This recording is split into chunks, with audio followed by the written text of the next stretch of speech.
A análise exploratória de dados ela pode ser uma parte essencial do seu processo de ciência de dados e análise de dados. E o objetivo, na maioria dos casos, não é só explorar os dados, é analisar os dados de alguma forma prévia para você saber se você pode ou não trabalhar com esses dados. Nesse vídeo eu vou trazer para vocês, na prática, 9 funções em Python para você conseguir acelerar a sua análise de dados.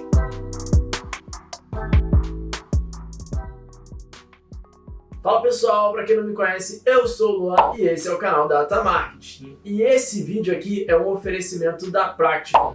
A Practicum é um bootcamp online reconhecido nos Estados Unidos e que está chegando na América Latina, focado em mudança e atualização de carreira. Isso mesmo, e ele foi reconhecido como um dos melhores bootcamps em codificação nos Estados Unidos, com aulas 100% online e cursos de análise, ciência de dados e desenvolvimento web.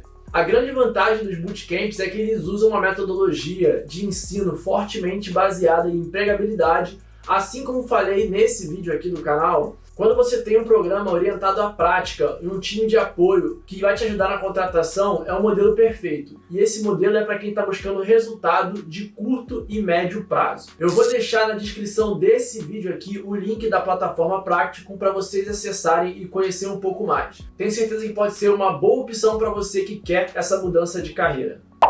Agora vamos falar das 9 funções de Python na prática e que vão acelerar as suas análises. Mas antes da gente ir para o computador ver na prática como são essas funções, como executar essas funções, eu queria pedir para você que ainda não é inscrito no canal, que se inscreva aqui embaixo e ative as notificações, porque eu tenho certeza que isso aqui vai te ajudar de alguma forma. Então vai lá, se inscreve aí. E antes da gente falar ali das funções, eu também queria dizer que um pré-requisito para vocês conseguirem utilizar essas funções é você instalar ali as bibliotecas Pandas e NumPy.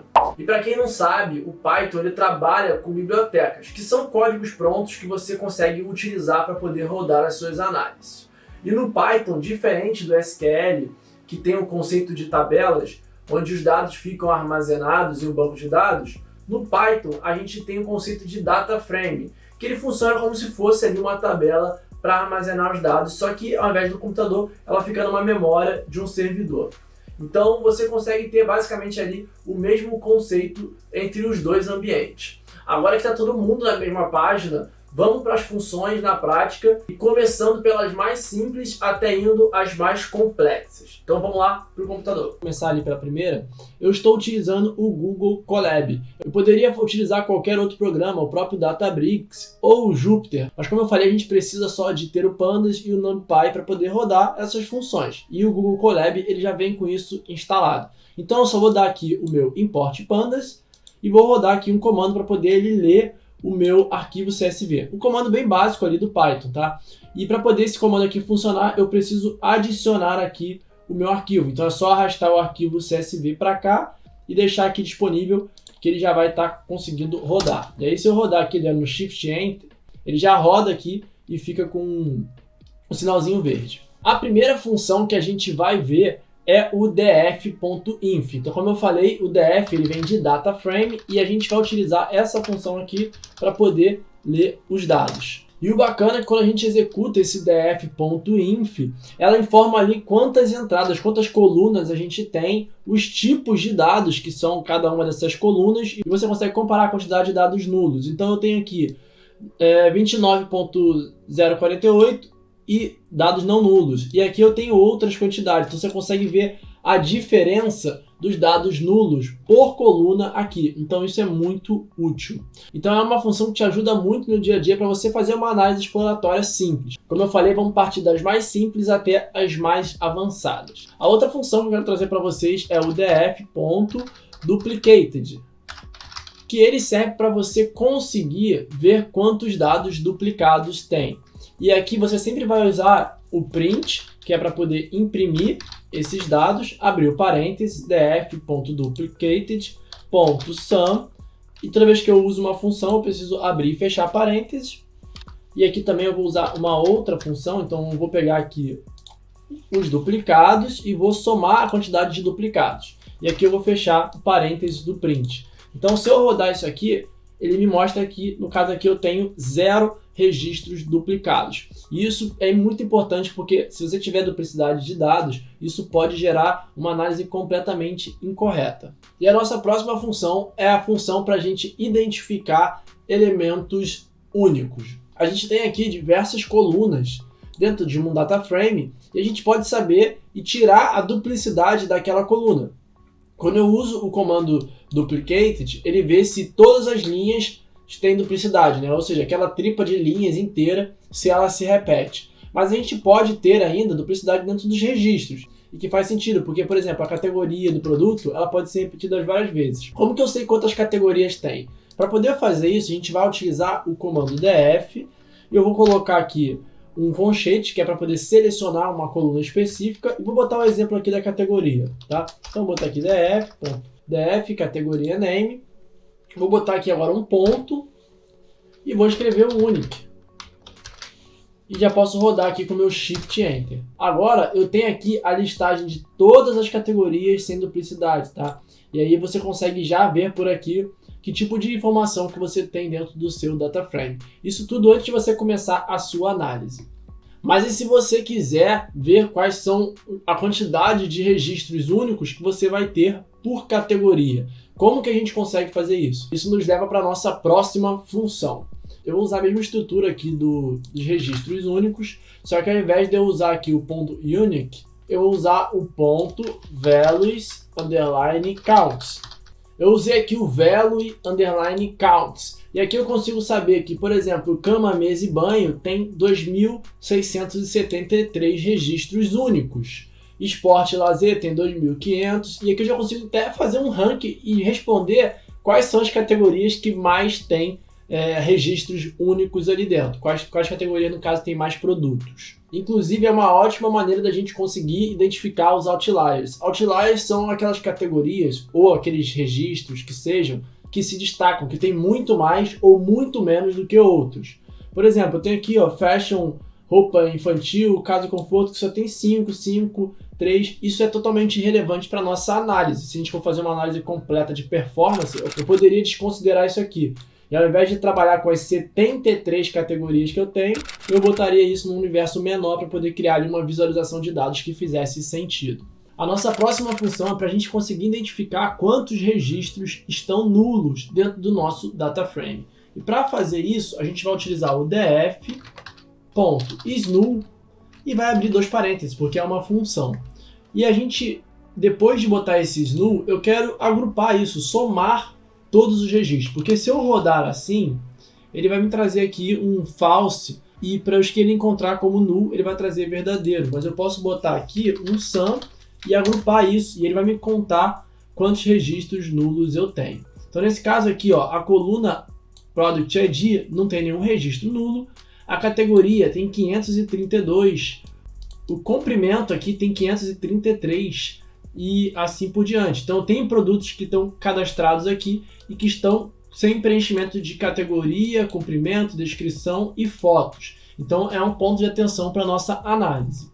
Mas se a gente quiser preencher esses dados que estão como nulo dentro do nosso data frame, é possível a gente fazer isso com a nossa próxima função, que é o replace. Então eu vou utilizar aqui o df.dataframe.replace, vou abrir parênteses, vou botar aqui o np none, porque dentro do NumPy o nulo ele vem escrito como none, então eu utilizo none,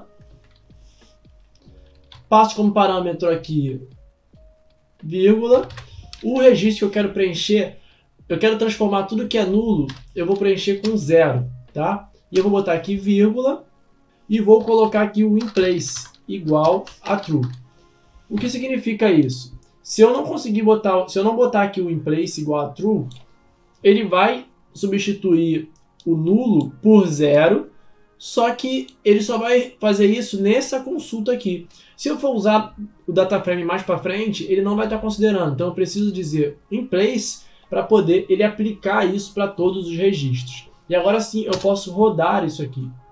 Tá? E se eu rodar novamente esse comando aqui do isNull, para poder verificar se a gente preencheu esses outros aqui, todos esses aqui, né, que estão como nulo, eu vou rodar isso aqui com Shift Enter, e agora eu não tenho nenhum registro nulo. O que estavam com nulo foi preenchido como 0. Eu usei o 0 aqui, mas poderia ter usado qualquer outro caractere para poder preencher, tá? Desde que fizesse sentido ali para a minha análise. A nossa próxima função é para a gente conseguir filtrar os dados dentro de um data frame. Então, como é que a gente faz essa filtragem de dados? A gente vai utilizar aqui o df, vai abrir um conchete para poder a gente passar aqui novamente o df e abrir um outro conchete onde a gente vai colocar as nossas colunas. Então, a coluna que eu quero filtrar aqui, eu vou pegar, por exemplo, a Product Category Name. Então, eu vou colocar aqui uma aspas, porque eu estou querendo selecionar o nome da coluna.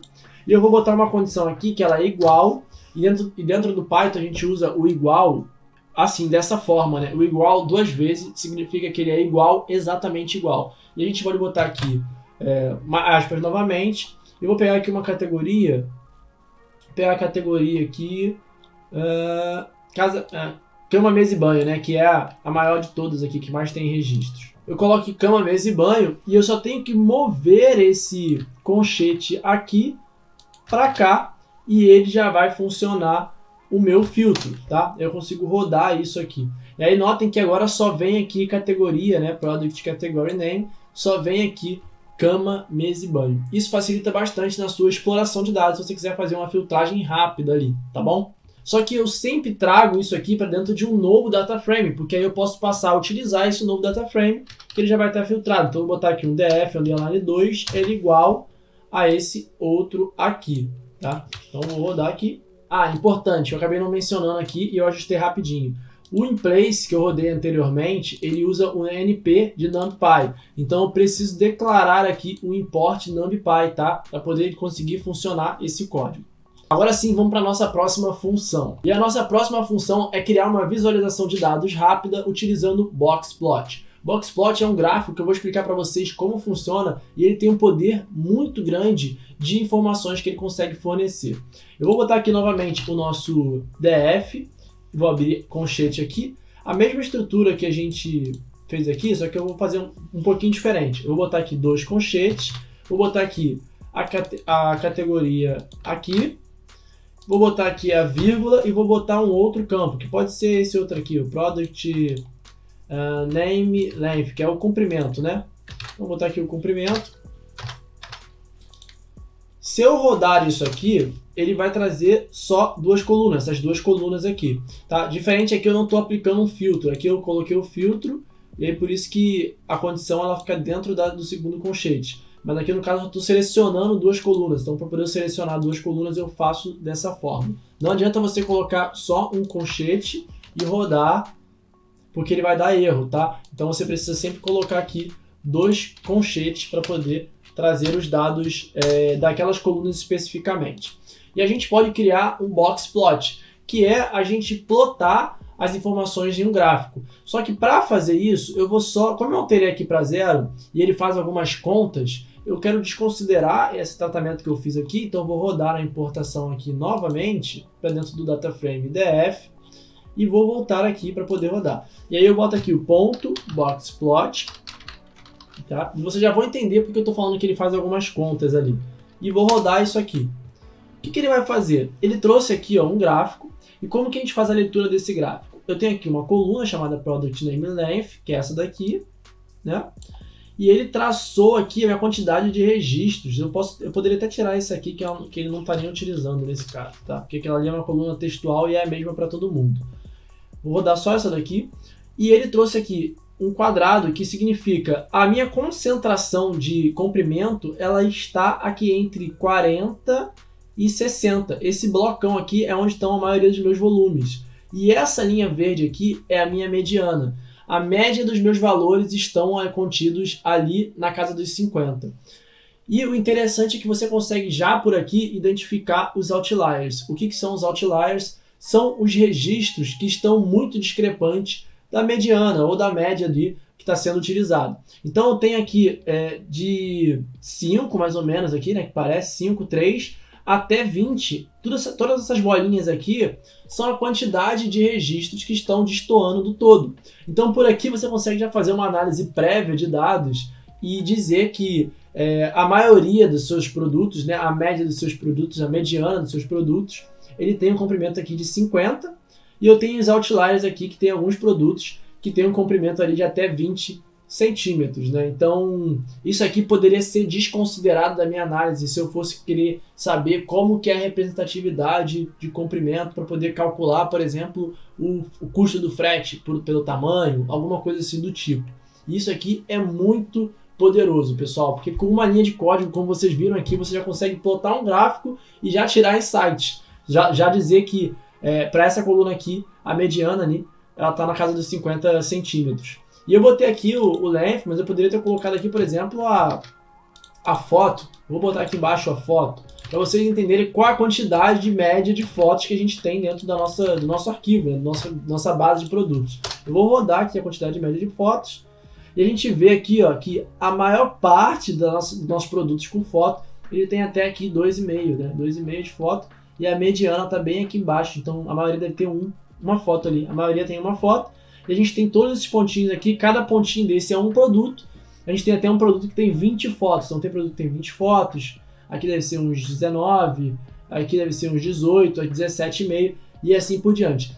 Tudo que estiver acima dessa linha aqui, nesses pontinhos, são os outliers, são os dados que estão destoando da nossa média.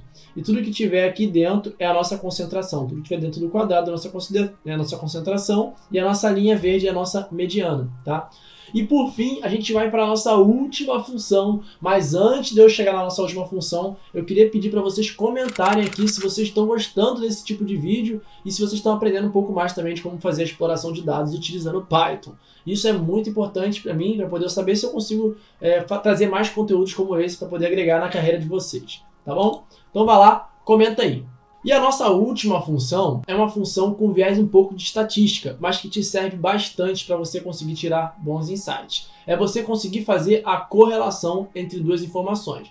Por exemplo, se eu quero saber se um produto ele tem mais fotos porque ele é maior, tem alguma relação a quantidade de fotos com o tamanho do produto? Tem alguma relação, de repente, nesse caso que a gente está falando aqui, a largura com a altura, quanto mais largo, maior peso, não sei, alguma coisa nesse sentido. A gente consegue fazer isso utilizando um comando muito simples, que é o correlação. Que é basicamente você botar aqui o df, pronto, CRR de correlação e botar aqui a função. Mas a gente pode buscar a correlação entre todas as colunas e até dentro de algumas colunas específicas. Então, se eu pegar essa estrutura aqui, onde eu coloquei aqui, por exemplo, o df, a quantidade, e eu vou botar aqui também o comprimento, né? Vou botar aqui o comprimento. E aí eu vou entender se existe alguma correlação. Quanto mais fotos eu tenho um produto com maior comprimento, faz sentido isso? Quanto mais próximo de 1, maior é a correlação. Então, no caso aqui, ele sempre traça as mesmas colunas em linhas, né? E também em colunas. Eu tenho aqui a quantidade de fotos e tenho aqui o comprimento. Note que eu tenho aqui a quantidade de fotos e aqui em cima eu tenho a quantidade de fotos. Então a correlação aqui é 1, né? Essa daqui tem a ver com essa, obviamente, porque é a mesma informação. Mas eu poderia pegar aqui e ver que é 0,13 a minha correlação de fotos com o meu comprimento. Então está muito longe de 1, então não tem correlação alguma, não faz sentido eu ter um comprimento maior, não significa que eu vou ter fotos mais quantidade de fotos, né? Mas a gente consegue fazer isso para qualquer coluna e às vezes identificar o que um dado está puxando o outro. E para poder a gente trazer isso para todas as colunas é só usar o df, ponto, como eu estava usando aqui, ponto, cor, de correlação.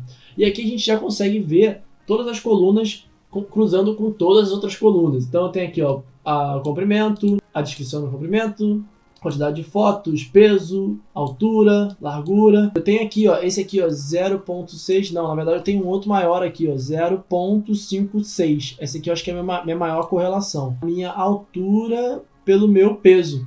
Então, quanto mais alto, tende a ser mais pesado. Essa é a correlação que tem aqui. Mas ainda assim é uma correlação fraca, tá? Porque é de 0.56. Eu falei para vocês que quanto mais perto de 1, mais forte é essa correlação. Nessa análise aqui, como a gente tem que estar falando só de altura, peso e tal, a correlação mais forte é essa aqui. Então, se viesse uma pergunta de negócio para vocês, quanto maior a altura, maior o meu peso, a correlação aqui é de 0.56. Uma correlação um pouco fraca ali, tá? A gente não consegue afirmar. Mas em alguns casos a gente vai conseguir chegar perto de 1. Você ainda vai entender que a correlação é muito forte. Eu posso dar até um exemplo aqui, por exemplo, no jogo de futebol, quanto mais um time chuta pro gol, mais gols ele faz. Para um time pode ser que sim, para outro time pode ser que não. Se você botar esses dois times aqui, duas colunas ali com os times, você vai conseguir entender quais os times que têm essa correlação forte. Então utilize isso aqui para vocês fazerem as suas explorações de dados de forma rápida. Isso aqui vai acelerar bastante o processo e vai conseguir te guiar ali para fazer a melhor análise possível. E se você quer entrar no mercado de tecnologia, mesmo que você tenha medo, já tenha tentado e não tenha conseguido, Practicum tem bootcamps incríveis que vão te ajudar nesse objetivo.